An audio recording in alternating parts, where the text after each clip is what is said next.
Your official contact for the best alternative talk on the planet. KGRARadio.com.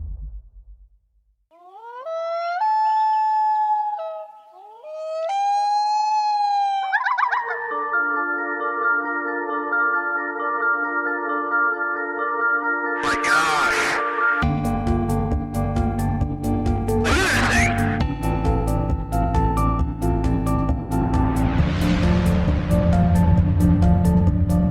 However you are and whenever you are, this is Alan B. Smith, your host for Paranormal Now. Join us as we traverse the cosmic highway of paranormal portals and tantalizing turnoffs. Tonight is actually a split show. The first hour is with Peter Robbins when he first came on to Paranormal Now, and when he first shared, as I understand it, the first time he shared publicly his departure from his professional relationship with Larry Warren. In the second hour is a excerpt from my first show on Paranormal Now with Stanton Friedman. Now, Peter Robbins has parted ways with Larry Warren, and many people out there are aware of this separation. Now, from Larry. Now, I know that there are a lot of mixed feelings out there about this. I've had Peter on the show three times, actually. One for another roundtable, which was really a fun show. And I've met Peter and have spoken with Peter and reviewed the evidence and documents to back up his claim that he believed Larry Warren is a dishonest person to some degree, and that he could no longer rely on the veracity of some of the things that he has said. I believe Peter to be a truthful and honest person. That said, we are in a democracy, and more than that, I believe in the democratic process, in our mindfulness, in our thinking, in our judgments. And so everyone really does deserve a chance to come out and share their side of the story. I've reached out to Larry Warren via email a couple of times, actually 2 or 3 times, and I've heard nothing from his camp in regard to this. Now, there might be some reasons for that. I think there's a documentary coming out soon, and perhaps he's just waiting until he's ready to share his side of the story, and I understand that. I also understand that he would be reticent to come on Paranormal Now because we were the first to break this and give Peter a platform, and for the fact that I do personally believe Peter. But again, if Larry has something to share, I'm open. We'll take it from there. Now, what I would ask you as a listening audience is to not take sides with me or not do your due diligence and research this. So I will put links to the documents and, well, essentially evidence that Peter has shared with the community to back his reasonings and his, well, unfortunate discovery, as it were. ParanormalNow.net. Top of the page, the links will be up there for everybody to access. It'll be easy to find. And I ask that you listen to Peter during this first hour. And again, make up your own minds. And you can email me with all of your comments and feedback on this. I'd really like to know what you think. Alan@paranormalnow.net. That's Alan, ALAN, @paranormalnow.net. And of course, you can find me on Facebook, Paranormal Now Radio, and on Instagram @Paranormal Now, and on Twitter @Paranormal_now. There's a lot of there's quite a bit of division, I think, in the ufological community, and it's not easy to navigate that space. But I think that if we are honest to the nth degree with ourselves and with other people, but also treat each other with respect. Even when we disagree, we should be able to keep the peace, because what we are talking about here, this idea of what? What are we researching? The fact that either some other civilization here has ridiculously advanced technology that can alter the future of humanity for the better if used wisely, or extraterrestrials are visiting planet Earth.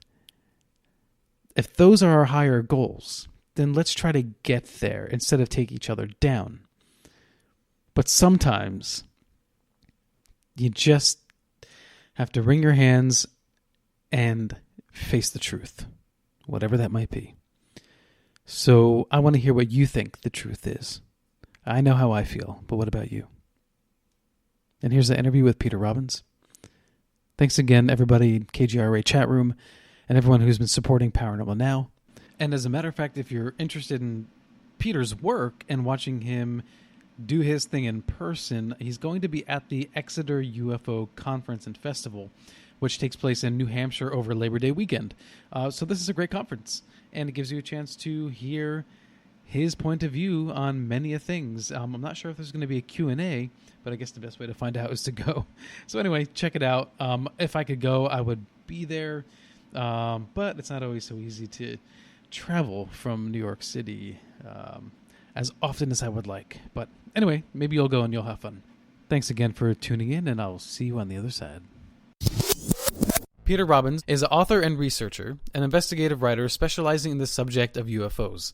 He has more than 35 years' experience as a writer, researcher, investigator, lecturer, and author, a regular fixture on radio shows in the US and in the UK. He has appeared as a guest on and been consulted in numerous TV programs and documentaries. Robbins has spoken on UFOs, Dr. Wilhelm Reich, and related subjects at local, regional, national, and international conferences, as well as for schools, universities, libraries, and organizations. He is co-author, along with Larry Warren, of the British bestseller Left at East Gate, a first-hand account of Rendlesham Forest UFO incident, its cover-up and investigation. He is the author of Deliberate Deception, a case of disinformation in the UFO research community, and Halt in Woolbridge, an Air Force colonel's 30-year fight to silence an authentic UFO whistleblower. So, Peter, welcome to the show. I'm glad to have you on. Thank you, Alan. Good to be on. Your base, and from what you're known best for, would be the Rendlesham Forest UFO incident. For many people, that's true. Yeah, that is what I'm best known for many folks. Right. And so you wanted to talk about something that you had misgivings with the author, your co-author, for some reasons. Did you want to talk about that now, or do you want to get to that a little bit later? Sure. Over the past year, in fact, even a bit more,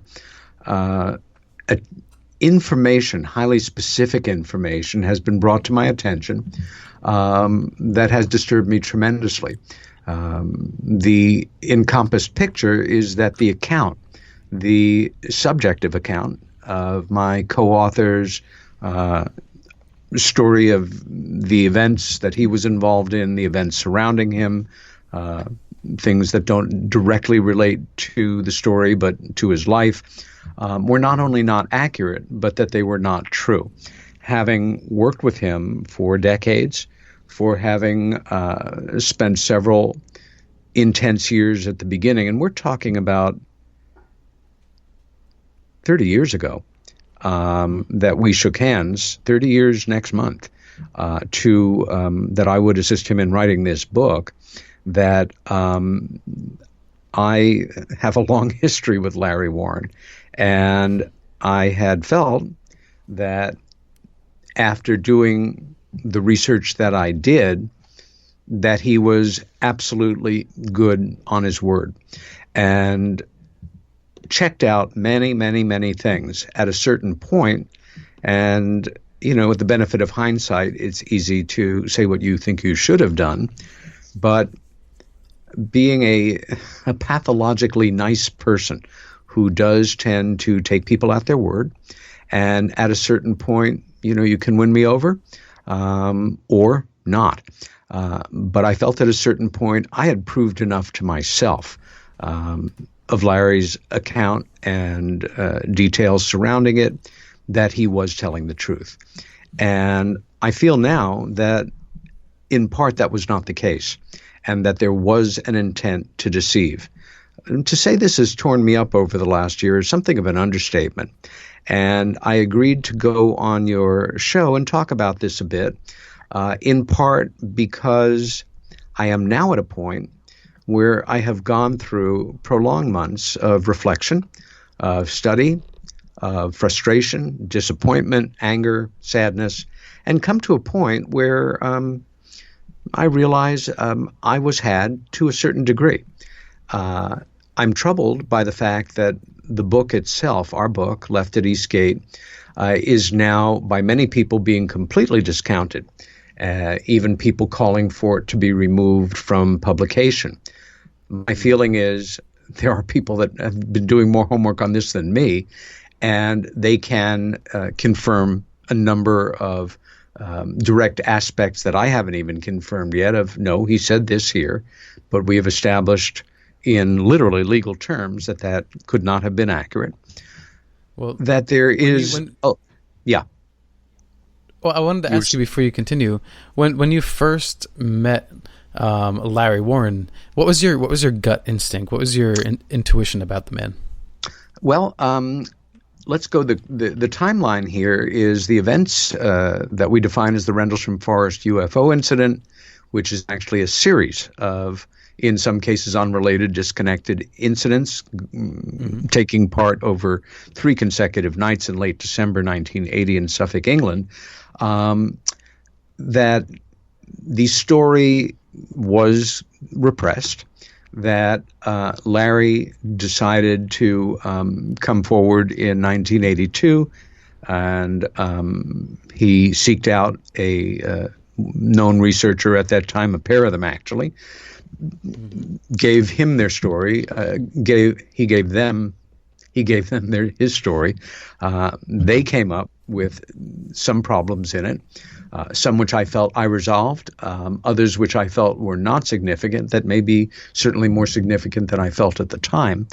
And the following year, the story broke in 1983 with a series of feature articles in the then largest tabloid in the world, the News of the World, which several years ago Rupert Murdoch and his cronies destroyed completely. And from that point on, Larry, at first under a pseudonym and then within a year under his own name, became a public person in the work. In 1984, there was a well-known series of UFO incursions over Westchester and Yonkers, New York, some miles north of Manhattan. Large triangular craft were the ones that were most noted. And it got to the point where there was a town meeting, and the auditorium of the local high school was used. Speakers who had observed it filmed it. This was, after all, the beginning of the video revolution, with a lot of people with cameras catching these things. Regular folks getting up on stage one after another, talking about the events, etc. There came a break.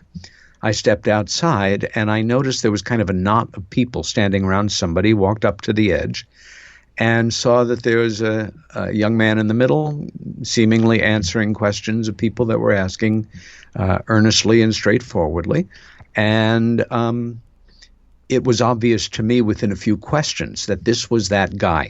This was that airman who had, was the whistleblower in 1982. The story broke in 83.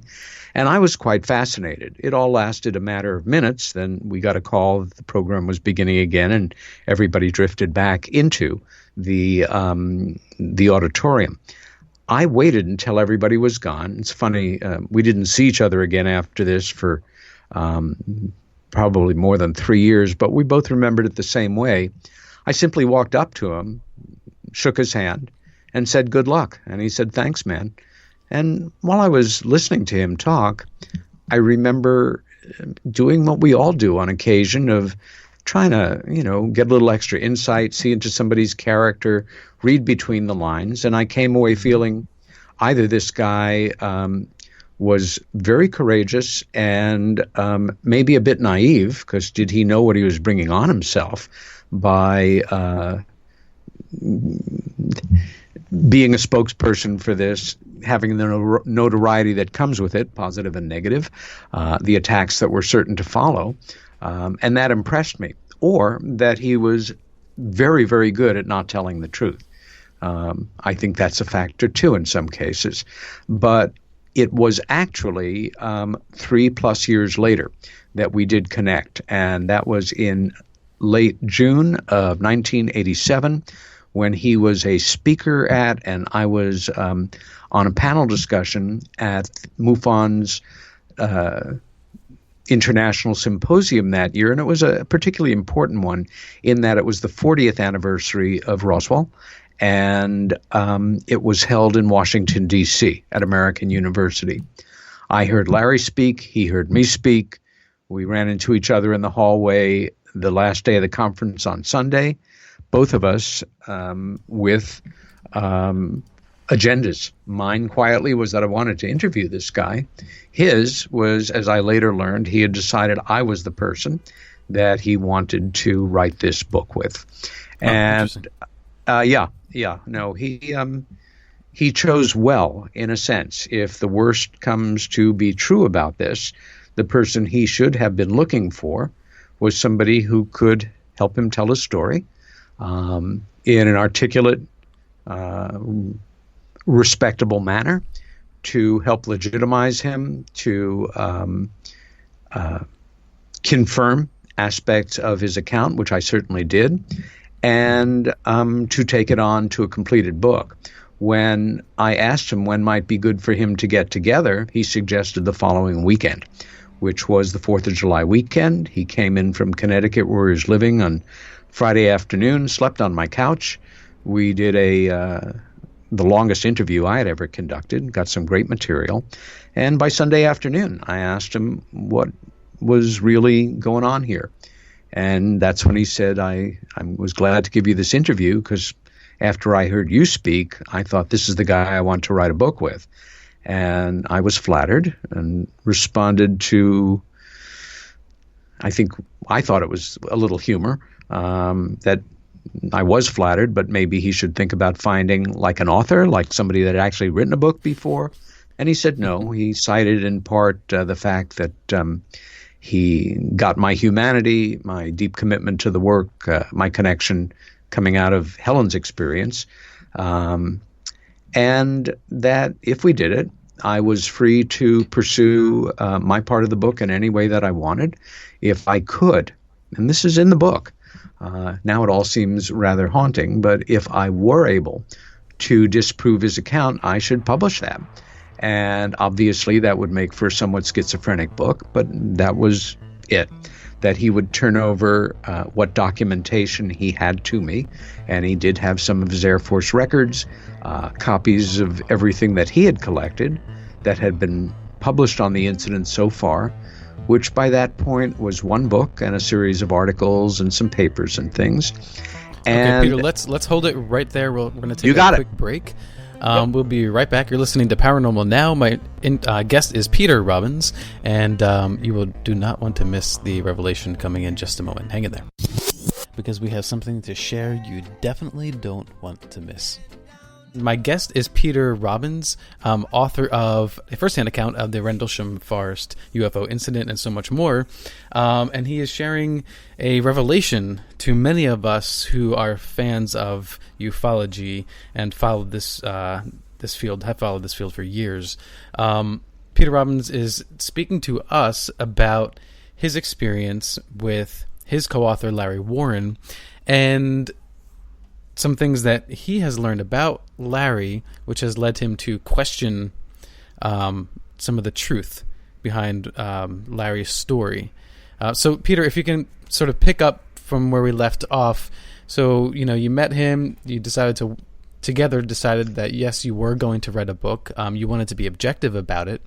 And the book did eventually get some traction. What has changed now? What happened that now you have not only doubts, but I think a real disbelief of some of the things Larry has told you? Well, to backtrack very quickly, Sure. the offer that he laid on the table was very simple. And I thought just what it should be, namely that if I could not disprove his claim, that I do my best to back it up, and that if we're able to complete the book and get it published, we would simply split what earnings it made into the future. And my first thought was, unless this is some Machiavellian sort of turn of psychology or something, I wouldn't expect somebody who had things to hide to approach me with an outright challenge to dig them up and confirm them and show that I had discovered that he was not telling the truth here, there, the other place. Sure. And so I began. I think now, looking back more than 25 years, where I erred, when I erred, was after a certain point of, okay, I've verified this, I've verified that. This is the truth. This seems to be the truth. That I took his word for it. I believed his account. I believed that he was telling me the truth. I guess the last thing, maybe it's different with other people. Well, certainly it is. Many people are cautious and wary, where I am fairly open and of goodwill, and will automatically distrust an account. I have had people suggest to me that in some way that I have been involved in helping to perpetrate a fraud. And anybody that knows me and knows why I got into this work, I would like to think would laugh at that, because this is a crazy thing to be doing with your life anyway on a certain level. It's one of the worst ways to make a living ever imagined. You take hits from everybody regularly because you are an adult involved in researching the UFO question. But I now realize that I'm not that hard to fool if somebody has gone out of their way to convince me of their sincerity. And if they're good at it, at a certain point, I will take them at their word until I discover to the contrary. When the book finally was published, and it took a long time to do, it was a major bestseller in the United Kingdom. It garnered the respect of a lot of people in fairly high places and a wide spectrum of readers.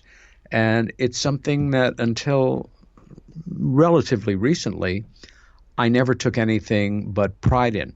I followed up with 2 other books defending Larry, one against what I felt were deceptions that were put forward in a book written by my old colleague Nick Pope in part, and the other in response to a now well-known part of a lecture several years ago in England by former RAF Bentwaters Deputy Base Commander Charles Hall, where he spent the entire final part of the lecture slagging off Larry and the book. Ironically, Charles Hall, who certainly picked up decades before I did that there were things off about Larry's account, either chose to substitute what he believed for what was empirical fact, made errors, put forward what he felt he knew, as opposed to what, again, had actually taken place, and then, there's no other way to say it, absolutely did not tell the truth about certain things about our book. For example, repeatedly in that talk, he will say on page 473 of Left at Eastgate, you will find X, but it was really Y, therefore Larry is lying, when there was absolutely nothing at all. And I mean at all, referential to what he was talking about on that page or other pages. So with Charles, there are certainly a few areas, that are now open to some question in my book, responding to his attacks. But overwhelmingly, he comes off very badly as somebody who, my mother used to say, two wrongs don't make a right. And if you lie to attack a liar, or you tell an untruth to counter what you feel is another untruth, that doesn't cut it. That's not legitimate.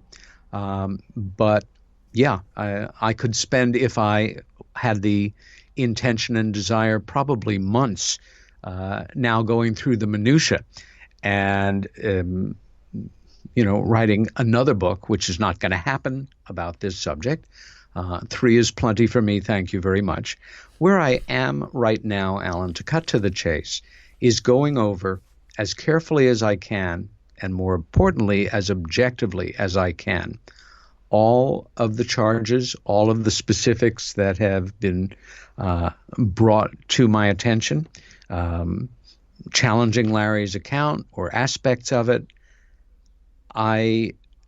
For me, the truth is the only thing that matters here. And in a funny way, and I say this as truly and with as much heart as I can, I could care less about the impact this has on what I'll laughingly call my reputation in ufology. I know I'm an ethical person, and I know I'm good at what I do. And I also know I was remiss here a number of times over, call it lack of experience, believing at points the mantra of the great X-Files poster, I want to believe. Over this past year, I have let go of certain things, like a guy holding onto a cliff, that I really didn't want to let go of, because I didn't want to think the worst about my co-author, or that he had intentionally, in any way, in any manner, on anything, done anything to mislead me, or in some ways worse, our readers.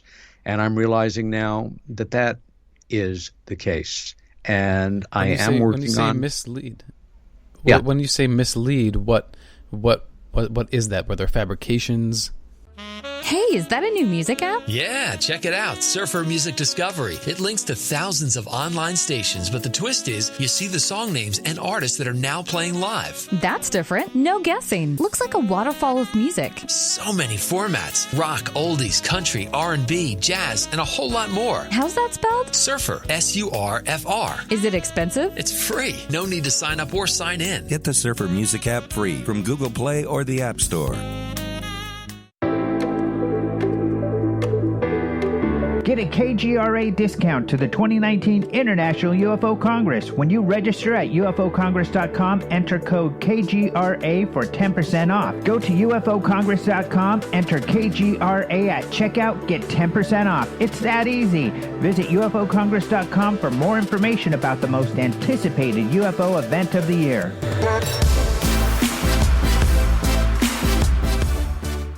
AncientLifeOil.com. For your CBD needs, just remember, AncientLifeOil.com. What does it do for the body, you ask? I can't say to the people in the suits that run the industry. Big Pharma's all over CBD because of its well, you know what I mean. Research the benefits of CBD on Google and come back to AncientLifeOil.com and purchase your CBD today.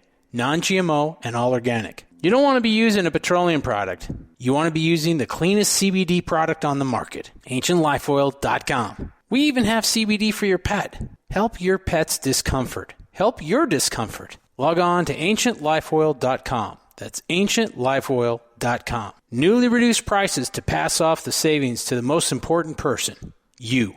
AncientLifeOil.com. And one more thing. We have topicals too. So if you have joint pain and some different issues that are going on in your body, you might want to use a topical. Think about it. AncientLifeOil.com. Hi, Matt Ray here with America's First News, and I have a question for you. What do we all have in common, regardless of our age or profession? The busy, the elderly, students, doesn't matter. What do we all have in common?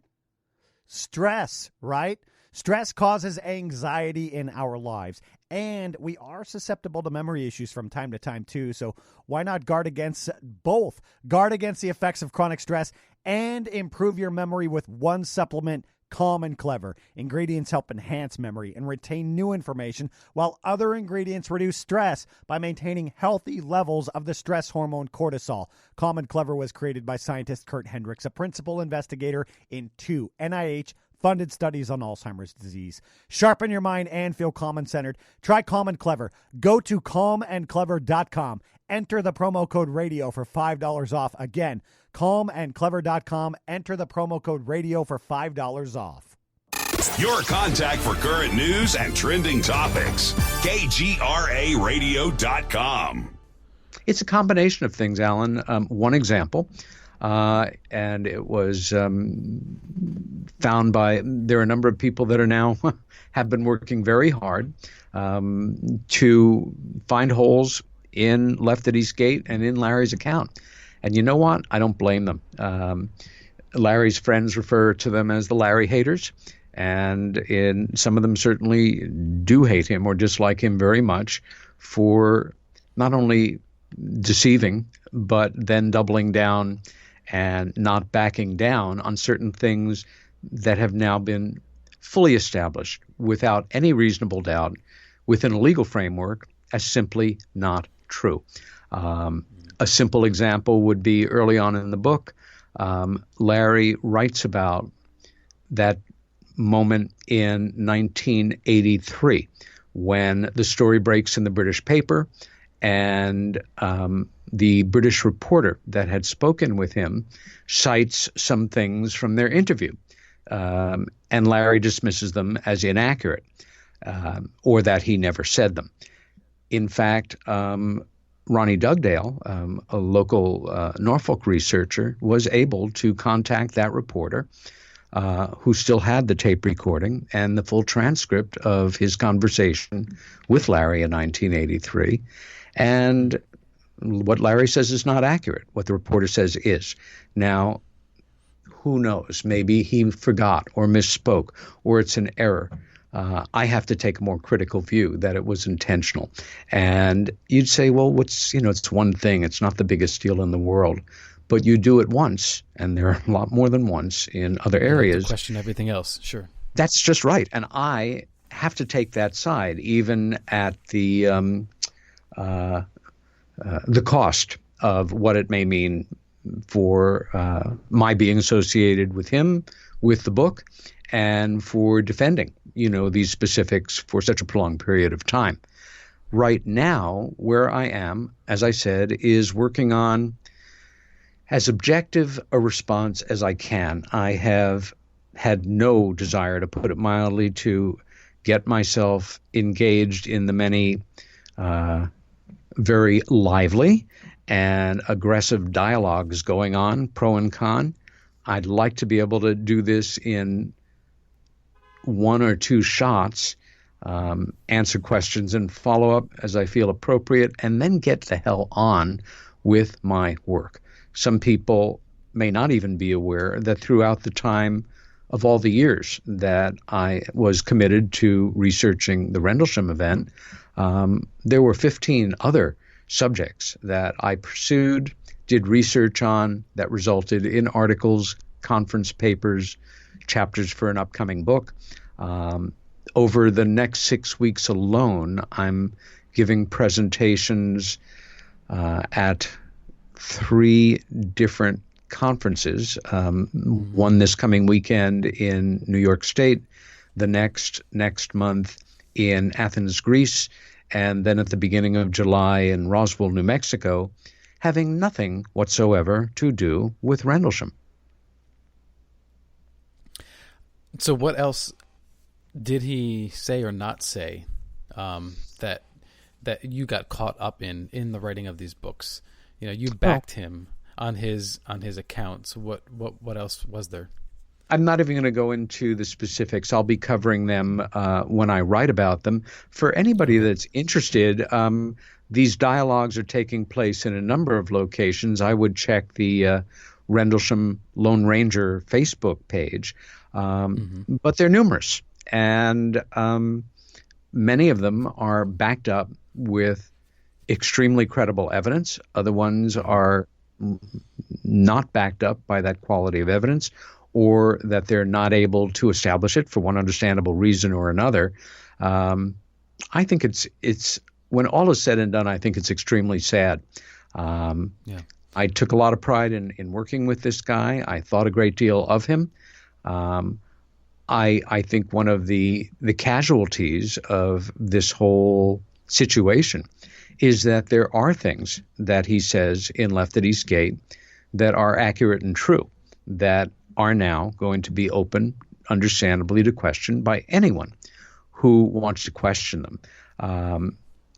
As to whether or not he was involved on the third night, for me, the evidence, the physical evidence that he brought to popular attention by exactly locating the precise spot where he claims the craft sat on the third night in a farmer's field called Capel Green, has revealed, and when I say revealed, I mean it has revealed scientifically through the careful laboratory analysis and reanalysis of a scientist who I know and respect, who I am still in contact with. The original analysis was done in the earlier 90s. Following soil samples were followed up later, and I mean, it's like science fiction results. The sand component in the soil had melted. 4 times the amount of tiny metallic flecks in the soil were in the area where it sat compared with the rest of the field.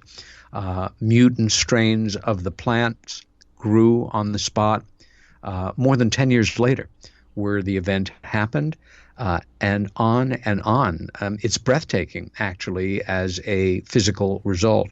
And I think if I were able to continue on in this work until I'm more than 100, which ain't going to happen, and just continuing to do the work I do, I may never be associated with any other physical results that are as dramatic. And I should stress here for anyone asking the question in their mind, this is gilt-edged as far as I'm concerned.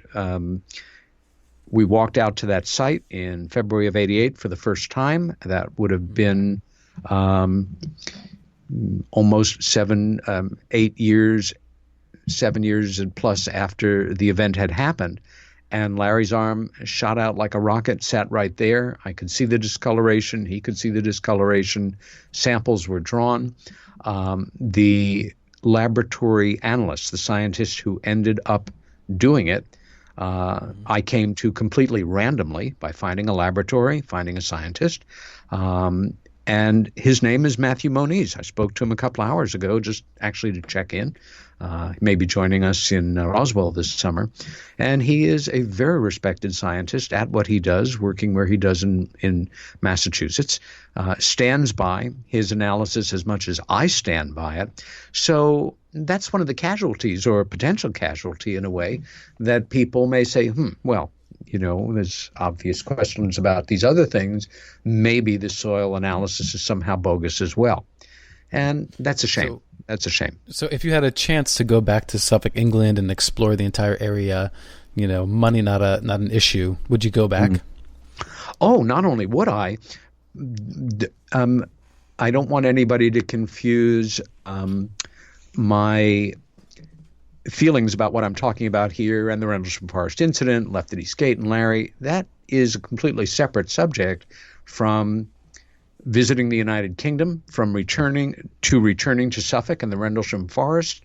Some of the closest friends I have in my life who are family to me are there, and I will always return there whenever I have an opportunity, because I love these people, because it's a fascinating part of England, because the Rendlesham Forest is in part truly a major anomalous piece of real estate, and walking through it is very evocative. I'm sure I've taken walks in that forest 50 times in almost 30 years, and I have been out to that field summer, fall, winter, spring, day, dead of night, snow, rain, sunshine, you name it.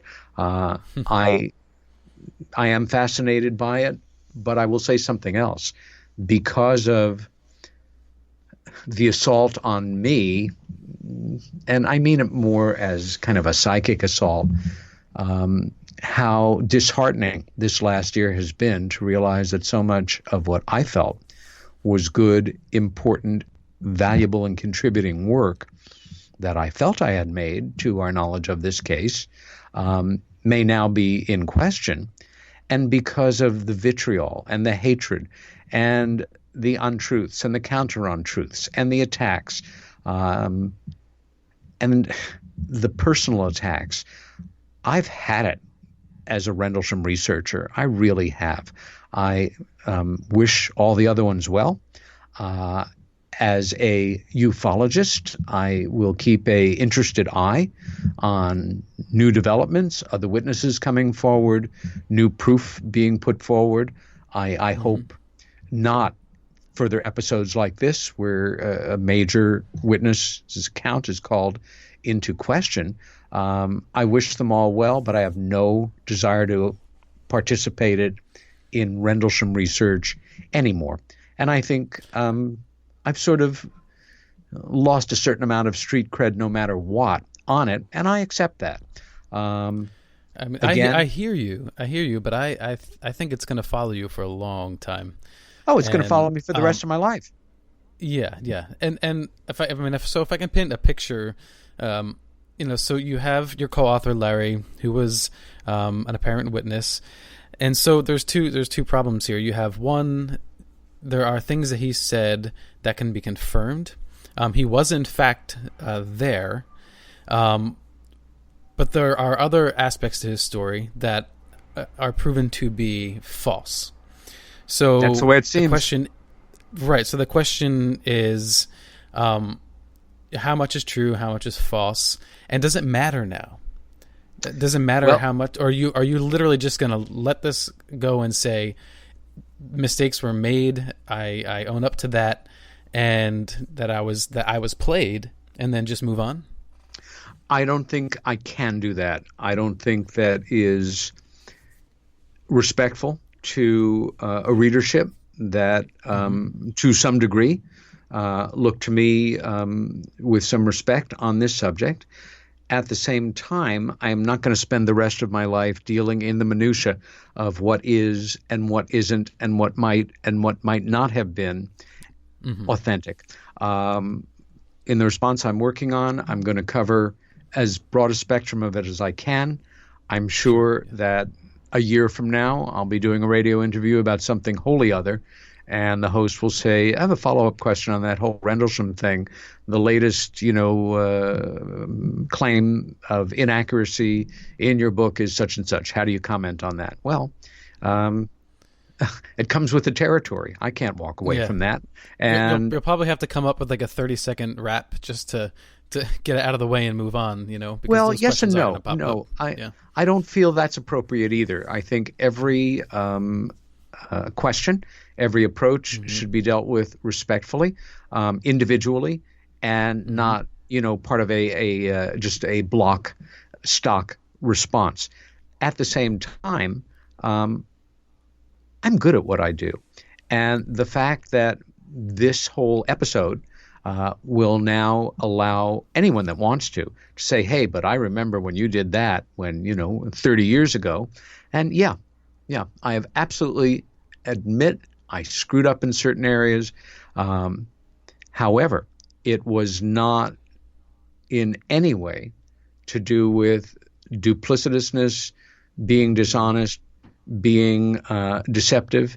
It's because I realize now more than ever that my niceness does not always serve me, that I need to be more cautious, although I will probably never undertake another investigation quite like this in the coming years. And I will certainly be more circumspect about set accounts and motivations. And there's stuff going on here that I can only make educated guesses about why. If I could ask you, if I can ask you about this, I don't know if you want to talk about this on the air right now, but with concern to Larry's personal life and his personal businesses, there have been questions about his ethics Can you speak to that, or do you not want to Sure. do that right now? I agree. Now that there are questions, and very serious ones, relative to some of his business practices and the possibility of not being honest in that work either, namely rock and roll memorabilia and dealing in autographs of well-known popular figures. As it is still an open question, that's really all I can say about it. But yeah, these are open questions for sure. But it certainly casts a shadow of doubt. Oh yeah. Yep, it does. Yeah. So if you had the opportunity to write another book, not Left at Eastgate based, or Rendlesham related, what would it be? What would you like to focus your research on? Oh, well, I am in process of writing that book right now, and it will be a collection of essays, observations, commentaries, research projects, papers that I've written over a period of time, but all brought up to date and published as an anthology. I expect it'll be out before the end of the year, and then on to the next book. Very cool. Then I'd love to have you back on for that. That'd be fantastic. Absolutely. Great. Okay, so I've met you in person. I saw a recent presentation that you did. Right, last month in New York. Yeah, and I was so grateful to be there. And I have to say that, one, I agree. Yes, you are articulate, and you are a very nice person. You are a seemingly very honest, straightforward person. You are well researched, and you present yourself professionally. So I do hope that, despite the critique against you, that people just try to understand who you are and learn to respect the work that you've done, so that they don't, just blanket, make blanket statements about you without knowing that you are indeed an ethical person, and that you did not, willingly, participate in any sort of deception. I can say that from my own perspective, that's what I feel. Yeah. I thank you for that, Alan, and I'm so glad that you were able to join us last month, in part because it gave us a chance to meet and connect before going on the air together, but also because the talk that you attended was really kind of an experiment, a fun one for me. It was more an old-fashioned salon kind of setup with 25-odd people and very nice New York apartment. And as you know, my challenge in that talk, which was a completely new talk that I had never given even a variation on anywhere, was to, and you and other people there have helped me refine it, to create what I'll call a modular lecture, one that can be tailored to the length of time that is requested, introducing the sweep and the implications of the subject of UFOs, truly anomalous ones, and other intelligences, ways we might want to approach the subject, think about them, sort out the nonsense from what may be truth, and have that talk be educational and interesting for absolute newcomers, as well as not be boring or uninformed to people who are knowledgeable in the work. And as you know, I used, in some cases, some rather entertaining and non-standard imagery to make my points in terms of visuals that I've never really drawn from, graphics from, wild science fiction, illustrations from the 1940s and 50s, ancient art purporting to be or possibly representing contact or visitations, as well as some intriguing photographs of the surface of the moon and Mars. And I am going to continue refining that talk, and probably, and I'll keep you posted on it, in August, our friend and sponsor William, whose apartment we use there, and I will create a follow-up event, and with any luck, you and the missus may be able to join us again. No, that'd be fantastic. Thank you. I'll keep All you right, well, posted. Peter, that's it. Yeah, absolutely. That's the hour.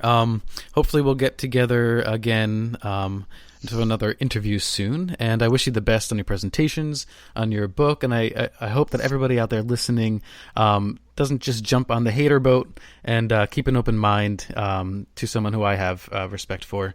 And I usually don't take sides, but there it is. Okay, so that's it for Paranormal Now. If you want to find out more about Peter Robbins, you can go to Peter Robbins NY, peterrobbinsnewyork.com. And Peter, what about your Facebook page? What's the link for that? The anybody is invited to visit it. It's open. There are Shock of Shocks, other Peter Robbinses on Facebook. I am the one in Ithaca, New York. I try to keep updating when I'll be speaking next. There are people even today. There is a critical commentary dialogue about the subject that we have had here. I almost never remove those kind of commentaries unless they become extremely abusive, which is rare. And for anybody that wants, they can jump on right now and check it out. And I will have you can find him. Yeah.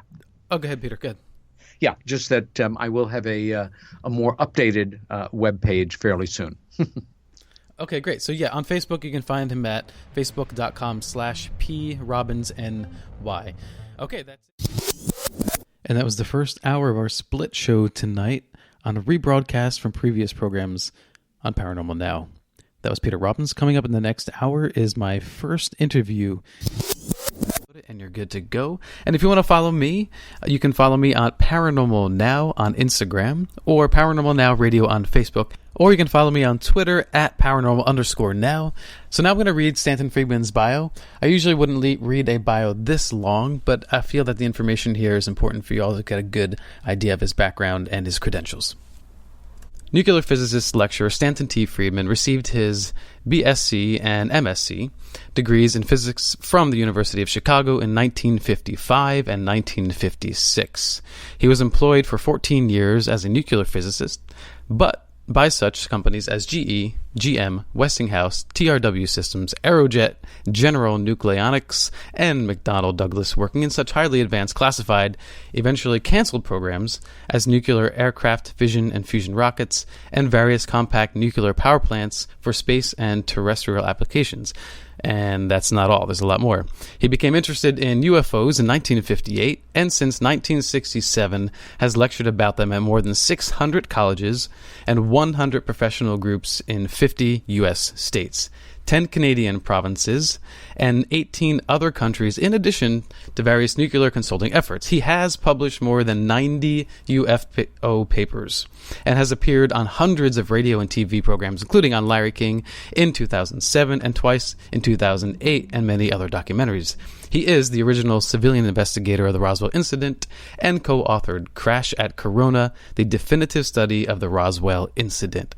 Top Secret Magic, his controversial book about the Majestic 12 group, established in 1947 to deal with alien technology, was published in 1996 and went through 6 printings. An expanded new edition was published in 2005. Stan was presented with a Lifetime UFO Achievement Award in Leeds, England in 2002 by UFO Magazine of the UK. He is co-author with Kathleen Marden, Betty Hill's niece, of a book in 2007 captured the Betty and Barney Hill UFO experience. The city of Fredericton, New Brunswick, declared August 1927-2007 Stanton Friedman Day. Flying Saucers and Science was published in June 2008 and is in its 3rd printing. His newest book, also co-authored with Kathleen Marden, is Science Was Wrong, released in June 2010. He has provided written testimony to congressional hearings, appeared twice at the UN, and been a pioneer in many aspects of ufology, including Roswell, Magic 12, the Betty Hill Marjorie Fish Star Map work, analysis of the Delphos, Kansas physical trace case, crashed saucers, flying saucer technology, and challenges to the SETI silly effort to investigate, in parentheses, cultists. He has spoken at more MUFON symposia than anyone. Stanton Friedman is a dual citizen of the USA and United States. Now, that was the longest bio I've probably read on the air before. But I really felt that it's necessary to really get a grip on the lifelong work that Stanton has done. So Stanton, welcome very much to Paranormal Now.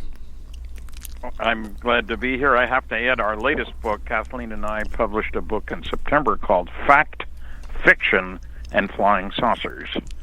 Yes, and actually Kathleen's going to be on the program in a month or so. Oh, well. So very excited about that. Good interview and a serious researcher. We're sort of an unusual combination, a physical scientist and a social scientist dealing with controversy. We're both Leos, though, so we get along. Are you really? Interesting. All right.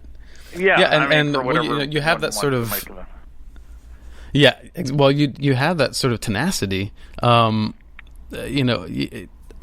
people might shy away from challenging or even challenging their own work, but you don't.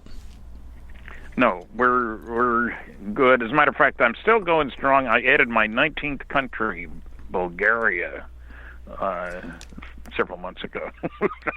Really? My wife is actually from Bulgaria. Zdrasti, как si? My goodness. So I was in Sofia. Yeah. Oh, yeah, she went to the University of Sofia there. Small world, because it's a small country. It is. Of course, I live in a small province in Fredericton, New Brunswick, Canada. So what did you learn about Bulgaria? I was intrigued, didn't get much of a chance to look around, but the Bulgarian Academy of Scientists was involved in promoting the program. That is fantastic. Oh, she'd be thrilled. So I was very pleased with the reception, and I've been to Hungary and a lot of other countries, but Bulgaria is the most recent, and always looking for a new country. I mean, I've spoken in strange places. Saudi Arabia, how's that? And Turkey and Israel and Finland, and of course Brazil and Argentina and Australia, China, Korea. So I get around, and I mention this not to brag, but to point out that I've had a chance to put my finger on the pulse of a lot of different places. Yeah. And I get people asking me sometimes, how come UFOs are only seen in the United States? And I'm quick to disagree with that assessment, in other words, because they're seen all over the world and people are interested all over the world. Hey, is that a new music app? Yeah, check it out. Surfer Music Discovery. It links to thousands of online stations, but the twist is you see the song names and artists that are now playing live. That's different. No guessing. Looks like a waterfall of music. So many formats. Rock, oldies, country, R&B, jazz, and a whole lot more. How's that spelled? Surfer. S-U-R-F-R. Is it expensive? It's free. No need to sign up or sign in. Get the Surfer Music app free from Google Play or the App Store. Get a KGRA discount to the 2019 International UFO Congress. When you register at ufocongress.com, enter code KGRA for 10% off. Go to ufocongress.com, enter KGRA at checkout, get 10% off. It's that easy. Visit ufocongress.com for more information about the most anticipated UFO event of the year.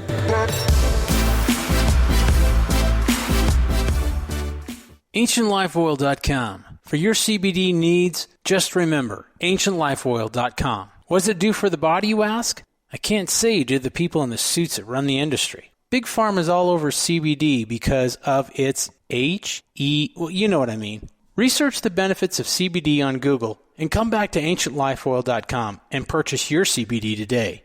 Non-GMO and all organic. You don't want to be using a petroleum product. You want to be using the cleanest CBD product on the market. AncientLifeOil.com. We even have CBD for your pet. Help your pet's discomfort. Help your discomfort. Log on to AncientLifeOil.com. That's AncientLifeOil.com. Newly reduced prices to pass off the savings to the most important person. You. AncientLifeOil.com. And one more thing. We have topicals too. So if you have joint pain and some different issues that are going on in your body, you might want to use a topical. Think about it. AncientLifeOil.com. Hi, Matt Ray here with America's First News, and I have a question for you. What do we all have in common, regardless of our age or profession?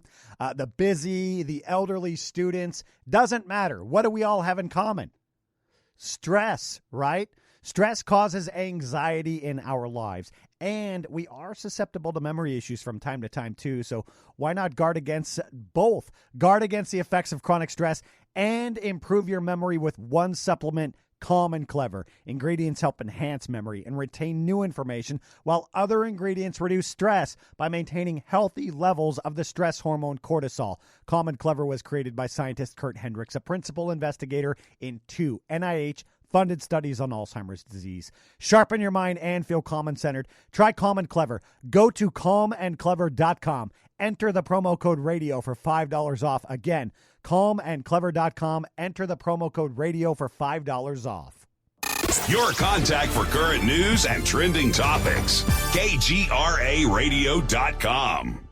And, to give you an example of that, the International UFO Museum and Research Center in Roswell, New Mexico, a town of about 50,000 people, last year had 205,000 visitors at the museum. And Roswell's in the middle of nowhere. It's 200 miles from Albuquerque, 200 miles from El Paso, 200 miles from Amarillo. So if you're there, it's because you want to be there. And they've had people from all over the world show up there because people are interested. In other words, it isn't easy. It's not directly on the way to any place.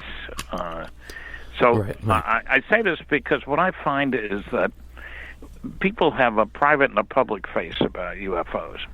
When I check my audiences at the end of my lecture, I often ask how many people here believe they've seen what I would consider to be a flying saucer. I prefer the term flying saucer because all flying saucers are UFOs. Very few UFOs are flying saucers. All great-grandfathers are men, but not all men are great-grandfathers. So I like flying saucers, But when I ask at the end of my lecture how many have seen one, and I'll make a joke, we didn't let the CIA in, it's okay, just raise your hand, and no names, we'll point and count. So I do that, and it's typically, much to their surprise, 10% of the people in the audience believe they've seen one. I've defined my terms in my lecture. But then I ask a different question. How many of you reported what you saw? About 90% of the hands go down. Right. When I ask people why they didn't report, they'd say they'd think I was some kind of a nut. Well, I do a couple of other things that gives you a sense of what's going on. I will ask if, when there's still people left, how many of you were in the military at the time? If there's still somebody left, I will ask, do you want to tell us about it? One guy in front of 1,300 people said, I can't. They told me not to say anything, which was a great line. Another guy says, they took my pictures. Long silence. Well, I'm sure the audience would like to hear the rest of the story. Everybody claps. I'm not asking your name. You don't need to stand up. Somebody got him a microphone. He told about being a pilot in the Air Force, flying a 4-engine plane across the Pacific. Plane 20 miles ahead, radios back, a saucer heading your way. They had gun cameras. They took pictures. They radioed the base to which they were flying, told them they had film. When they landed, the film got taken. They got debriefed and told never to say anything. Very impressive. And so what I'm saying is, in the real world, there are lots of good cases that nobody knows about. And I'm trying to bring some people out of the closet. And it surprises people that I've only had 11 hecklers in over 700 lectures, and 2 of them were drunk. And you get that many if you talk about sports, religion, politics, whatever. And I come on very, very strong. I'm not wishy-washy. I'm not an apologist, ufologist. That's a neat phrase. I don't think I made it up. But, and what I find is that coming on strong doesn't get in the way of people's acceptance. It helps. I'm convinced that, one, the evidence is overwhelming that planet Earth is being visited by intelligently controlled extraterrestrial spacecraft. In other words, some, underline 33 times, some UFOs are alien spacecraft. Most are not. I don't care about that. Secondly, I'm convinced we're dealing with a cosmic Watergate. I worked under security for 14 years, and I know there are people who tell you governments can't keep secrets. Dr. Neil deGrasse Tyson at a talk at Penn State University said the proof that the government can't keep secrets is how much we know about President Clinton's genitalia. Ha, ha, ha. The proof that they can keep secrets is the fact that you can get, you can't now because they've lost the originals, they say, but I have 156 pages of top secret Umbra NSA UFO documents. Wow, there's a little problem. You can only read one sentence per page. Everything else is whited out.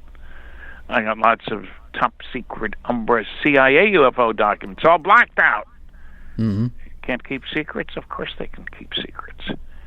And the proof of that, and from a different direction, when Condon, Edward U. Condon of the University of Colorado study, Dr. Condon, completed the study, he recommended that Project Blue Book be closed. Well, the Air Force asked an Air Force general, an engineer, Carol Bolender, he worked on the Lunar Excursion Module. This is 1969, the year we landed on the moon. They asked him, what should we do about flying saucers? He had no previous connection with the question. He wrote a memo, which we didn't see until 10 years later, that resulted in the closure of Project Blue Book, which started in the early 50s, and this was 1969 was the end of the road for them. In this memo, he made two shocking statements. First, reports of UFOs which could affect national security are made in accordance with JNAP 146 or Air Force Manual 55-11 and are not part of the Blue Book system.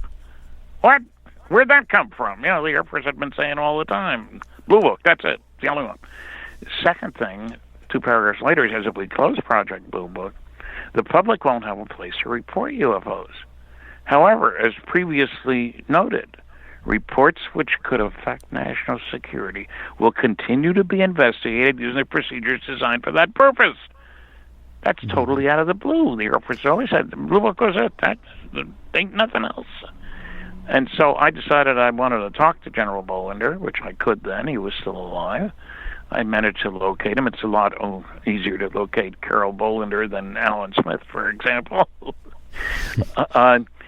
And I talked to him on the phone, telling him that I'm giving him some background. I'm a nuclear physicist, had a security clearance for 14 years, etc. And I was very impressed with his memo. And I said, it seems to me you're saying that there were 2 separate communication channels here. One is for reports which could affect national security. I told him about somebody just a couple of weeks before telling me about a saucer going down the runway at a SAC base where nuclear weapons were stored. I said, seems to me that's clearly a case for national security, isn't it? He agreed. I said, on the other hand, if my wife and I are driving down the street and we see a UFO, big deal, happens all the time. He agreed. 2 separate communication channels. Now that raises the obvious question. Where's the good stuff go? If it didn't go to Project Blue Book. Right. Mm-hmm. And I have an answer for that question. Operation What is the Majestic answer? 12, or Operation Majestic 12. I'm sure the name has changed when classified terminology gets put out in the open. You change it. I mean, I've heard the argument. Yeah, I've heard the argument that actually the military can keep secrets. If you separate that from the government, do you think that's true, and do you think magic falls in that category? Well, there are a lot of people who can keep secrets. So my work in industry was all done under industrial auspices and was all classified. It wasn't black, the ones I worked on. In other words, the sign on the door said General Electric Aircraft Nuclear Propulsion Department, but all the reports I wrote were classified. You needed a clearance to get inside, and I couldn't talk about it except other people who had a clearance and need to know.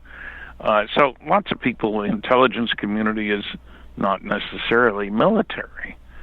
There are military intelligence people. Hey, the Washington Post said about 4 years ago now, the military intelligence budget, or the government intelligence budget, was $52.6 billion the previous year.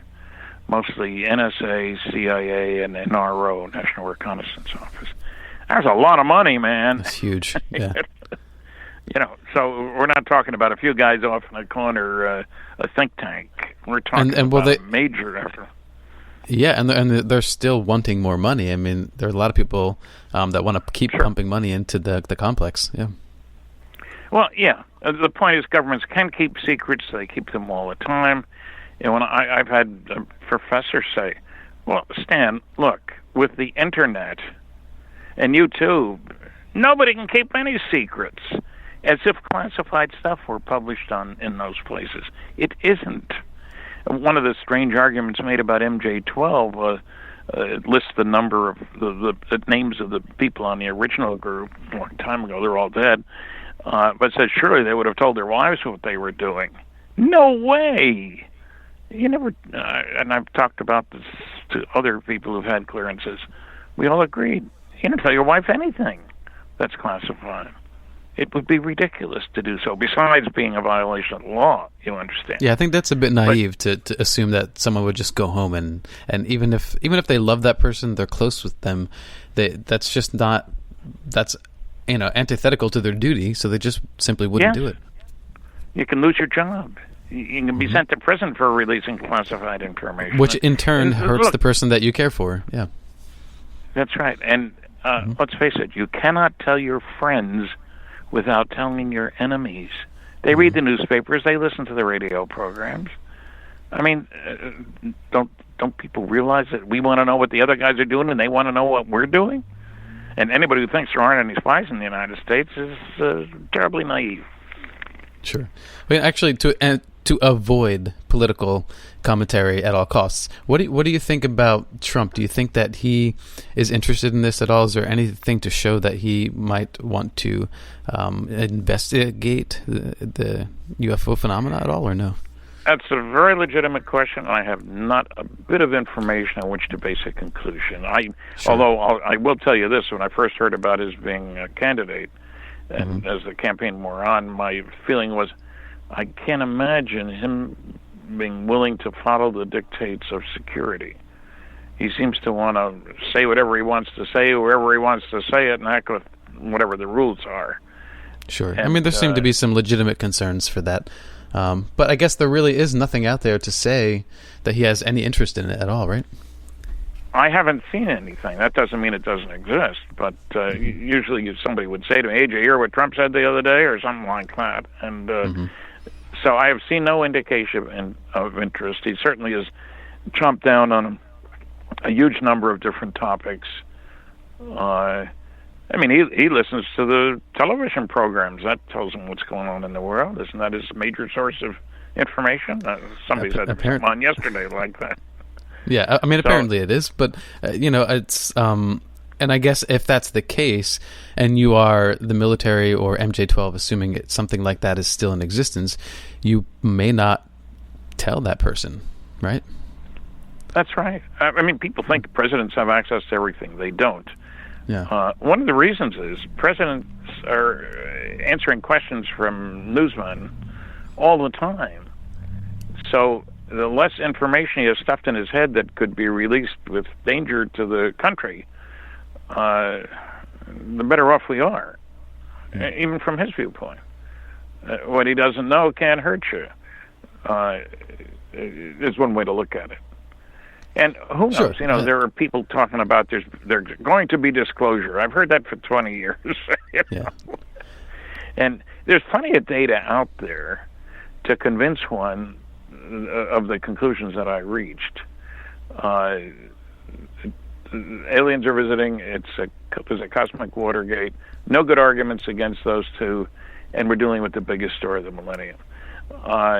And that's, people are shocked. The usual response at my lectures is I get asked loads of questions, and typically are the why questions. And the usual response is, oh, I hadn't thought of it that way. Well, I've given over 700 lectures. I got to think about these things, and you have to have an answer now. Not, I'll get back to you next week. If you're on a lecture, or on a radio show, or a television show, or whatever. Mm-hmm. So I've had to think about these things, and I'm an old guy. I've been thinking about it for a long time. That's actually. I was thinking about that. Do you ever get tired of trying to?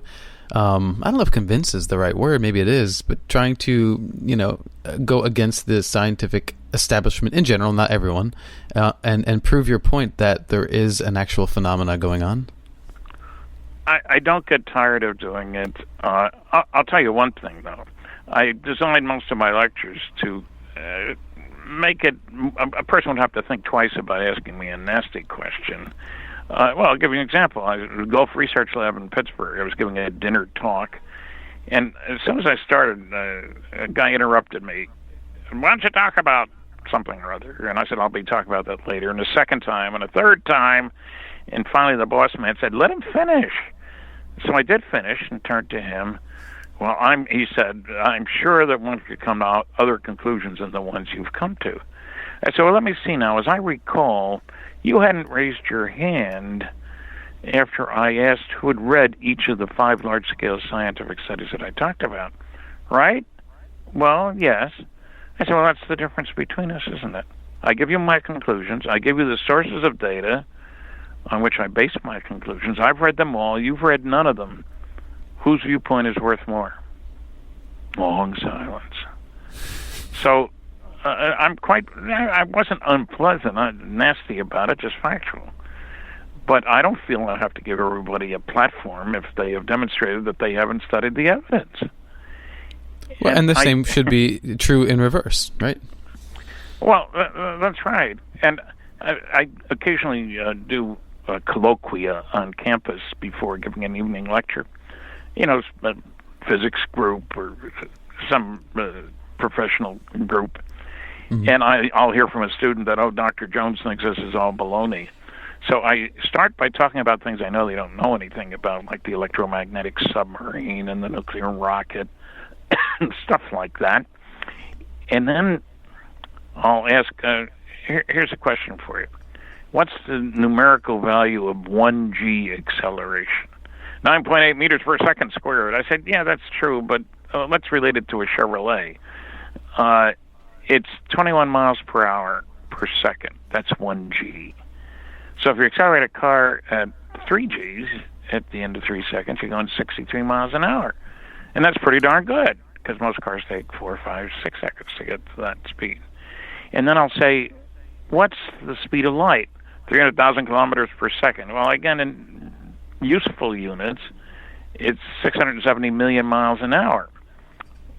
I said, now the real question is, how long does it take at 1G to get to the speed of light? It's a multiple choice question, guys.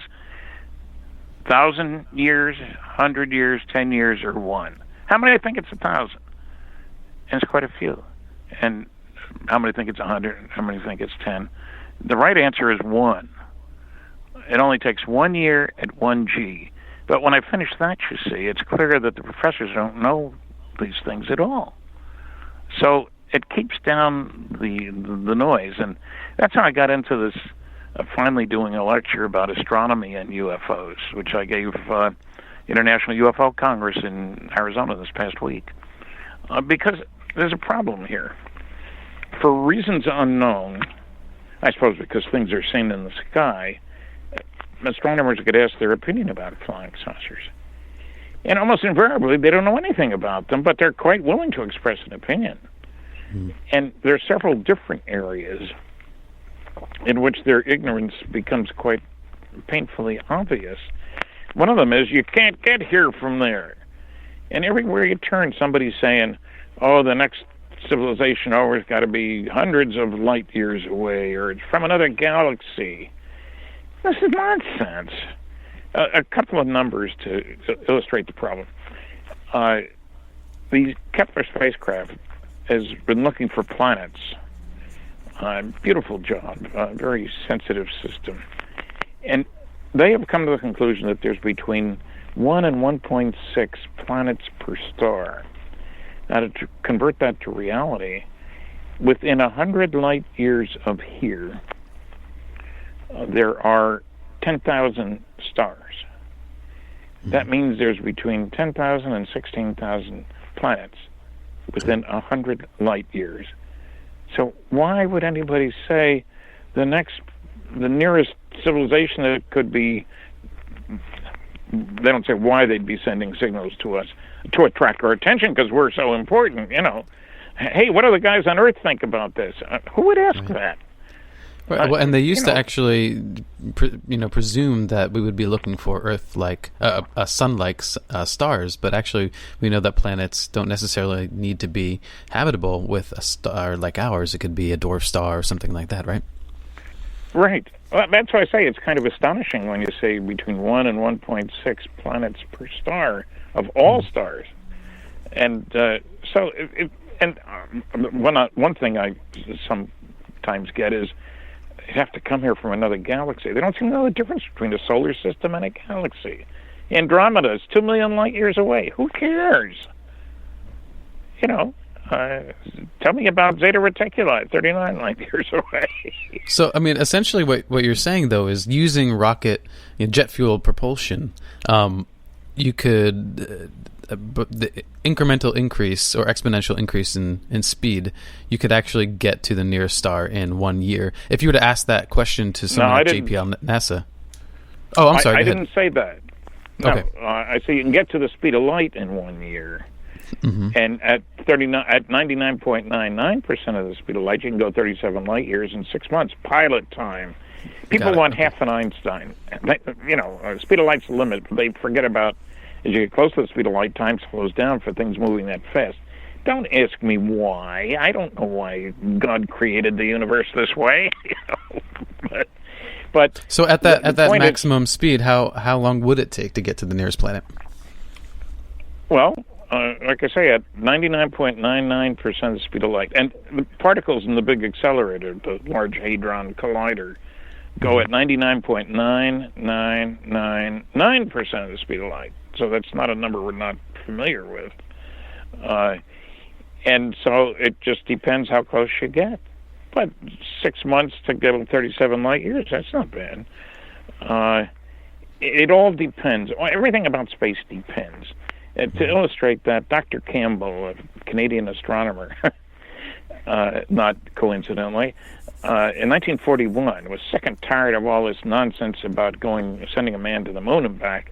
He did a scientific paper which was published on considering that question and concluded pages of equations. To get a man to the moon and back would require a rocket whose initial launch weight was, would you believe, 1 million tons. Now, the fact of the matter is, we got 3 guys to the moon and back, still with the dumb old chemical rocket, whose initial launch weight was 3,000 tons. He was off by a factor of 300 million or so. Why? Because he made all the wrong assumptions. He hadn't read any of the literature, apparently, about space travel. For example, he assumed a single-stage rocket. So when you empty the can of the fuel, throw the can away. For the next stage doesn't need to accelerate it. And we've talked about that since the 1920s. He assumed a limit of 1 g acceleration. Well, astronauts routinely take 5 to 10 Gs for a while. Makes a big difference. The faster you get to orbit, the less energy it takes. He assumed that you'd have to provide all the energy and that you'd have to carry a dumb old retro rocket to get you back. What do? We say, hey, the Earth has an atmosphere. If we get it at the right angle, we can use it to slow us down. Doesn't weigh anything. And you got a heat shield, maybe. And there are a whole bunch of other things. We do a lot of cosmic freeloading, which may sound like a peculiar term, but we've got the Cassini spacecraft out at Saturn, and we sent it first toward Venus. Venus gave it a kick as it went by. It came back past Earth, got another kick, went past Jupiter and got another kick. So it didn't have to provide all the energy, be in the right place at the right time, and away you go. It only makes sense when you look at it from an engineering viewpoint. So space travel, and also you mentioned chemical jets and all that sort of stuff. Well, I worked on a study of fusion propulsion for deep space travel in 1962. Now, for those who don't know it, fusion is the major source of energy in all of our lives and throughout the universe. That's what goes on in the stars. They are not a mass of burning gas. They are fusion factories, if you will. Okay, Stan, hold it right there. We're actually going to take a quick break. Hate to interrupt you, and we'll be right back. Pick it up from there. You're listening to Paranormal Now. I'm with Stanton Friedman, and we'll be right back. And if you want to follow me, that'd be awesome. You can find me on @ParanormalNow on Instagram, as well as Paranormal Now Radio on Facebook. Those are the two places I'll be hanging out the most, and I'd love to hear your feedback and even your criticisms. If you have any suggestions for future hosts or shows, please let me know. I'd love to hear from you guys. Thank you so much for listening and tuning in. I appreciate it. So my guest is Stanton Friedman, author and researcher, physicist, the man who broke wide open the UFO Roswell case and set decades worth of research and authors and books and movies and television shows, for better or for worse, into motion. Stanton definitely had an effect on the validity of ufology and the research associated with it, as well as probably inadvertently having an effect on my life. I mean, I grew up in the 90s and I watched shows like Sightings and X-Files. And of course, aside from my own personal experience, that definitely set in motion an intrigue that has not left me. So Stanton, we left off talking about deep space travel. Yes, and nuclear fusion as the first thing you'd want to get to. Now, people say, what is he talking, A-bombs?